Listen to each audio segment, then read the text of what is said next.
So I just like Google this person's name. Okay. And I find out that this person has driven cross country to turn themselves in for a murder that they committed. What is one of the craziest stories or experiences you've had when it comes to tenants and property management? I once was managing a property in an area that top relocation part of the country. Okay. I had an employee come to me once and ask why there were so many vehicles with out-of-state tags in the parking lot. And that kind of was like, well, because, a lot of people move here from different areas, retiring here, whatever. Comes back a couple weeks, they live on site, they're hearing things in their apartment. Okay. And sounding like something was like gnawing on wiring in the apartment. And I'm like, okay, this is weird. Yeah. But let me go. So I'm going to go inspect the units around to see what's happening. Well, I found out that person below has a ferret. Ferrets aren't allowed. And they actually were.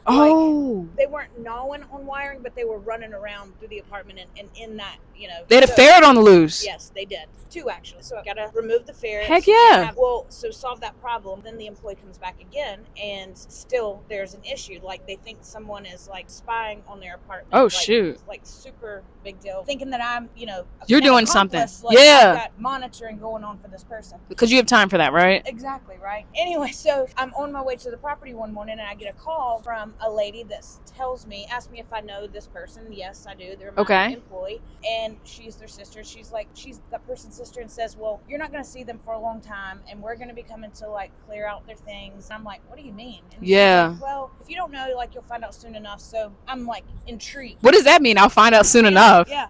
So I just like Google this person's name. Google's like starting to become a thing. And I find out that this person has driven cross country to turn themselves in for a murder that they committed like 20 years prior. That's why they were paranoid.